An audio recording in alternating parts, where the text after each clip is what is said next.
I get what they looking for, keep what they looking for. Yeah. All they got to do is tell me what they looking for. Yeah. Dope man, dope man, dope man. All right. Dope man, dope man, dope man. Yeah. I wanna do you. Take your money. All I wanna do is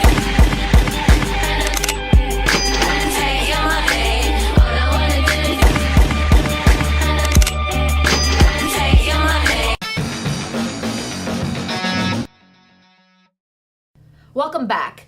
Now, if you remember last term, there was a lot of hullabaloo on campus about this facilitating word police thing that people were really confused about.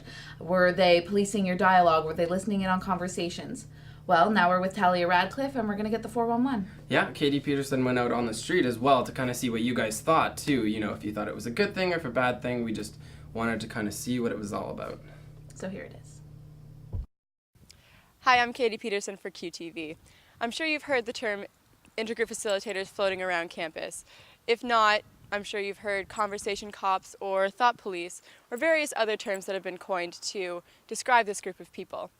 The administration of Queen's refused to comment on this issue, but a recent statement by Patrick Dean described them as people who will be fostering constructive dialogue between students.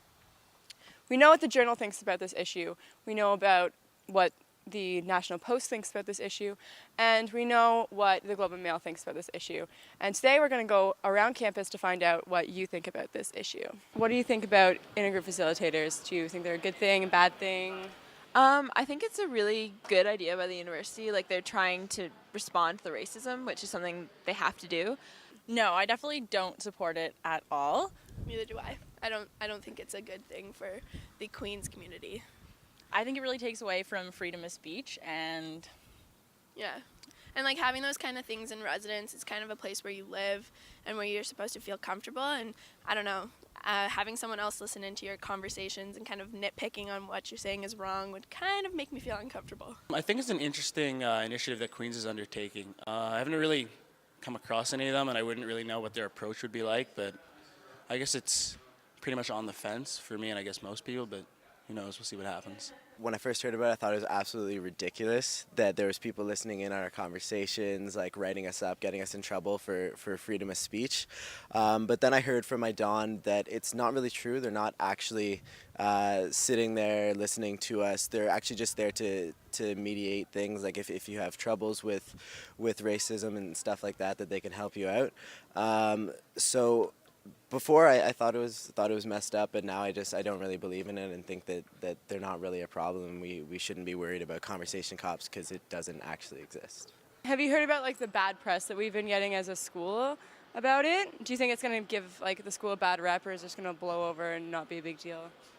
I've read the Globe articles. I mean, I think they're so exaggerated. Like, in one of them, they compared them, what the Queens is doing, to like the KGB and the gulags, and I was like, it's a little much. I don't know. I think the whole thing is kind of unnecessary. Like, even my friends from other universities have like heard about it and have been like, that's not cool. I don't know. I think it does look bad on Queens. I think that it would almost kind of show that Queens is trying to do something about it, but Queens has always been an eye for the media just because it's such a prestigious school and we have so many controversial things going on, but I don't think there's going to be a lot of press around it.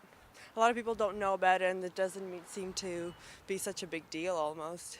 Hi, I'm outside the AMS offices right now, where we're going to have an interview with the president of the AMS, Talia Radcliffe, to see what she has to say about the intergroup facilitators. A lot of different press has coined this intergroup facilitators with different names. I know the Globe and Mail called them the conversation cops, and the National Post has called them the dialogue monitors. What exactly are the intergroup facilitators, and what does that mean exactly? I'm glad you asked because the intergroup facilitators are nothing of the sort. These students are live in residence. There's 6 of these students out of the 3,500 first year students in residence. And they're primarily there to conduct workshops, do film screenings with discussions that follow, and things like that. They're there to act as a resource in order to facilitate dialogue for people who are interested in having that dialogue. What is often forgotten is that freedom of speech that is hurtful or offensive, whether or not the intent is hateful, impedes on other people's right to freedom of speech. People who do not feel safe to voice their concerns or to voice their feelings are unable to do so when other people are putting down their identities. So I definitely think that racism is the bigger problem on this campus. I don't think freedom of speech is an issue on this campus. I think with the intergroup facilitating, that, as I've mentioned, has been completely misconstrued. They have no coercive measures. They have no punitive aspects. Their mandate is literally to facilitate dialogue, and that's the end of it. There's no, they have no wrist slapping capabilities, so nothing like that has happened. Patrick Dean recently made a statement regarding reviewing a review panel that they're making up to sort of assess this program because of all this controversy.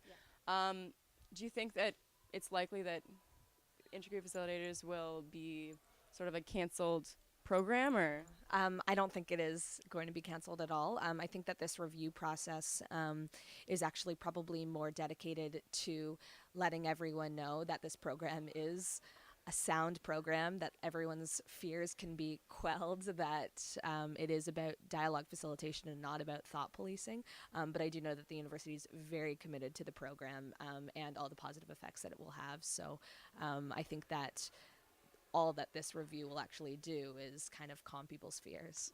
Well, there appears to be a wide variety of opinions on this issue on campus. It'll be very interesting to see what the panel's decision is as of January 2009 on the fate of the Intergroup Facilitator program. This is Katie Peterson for QTV.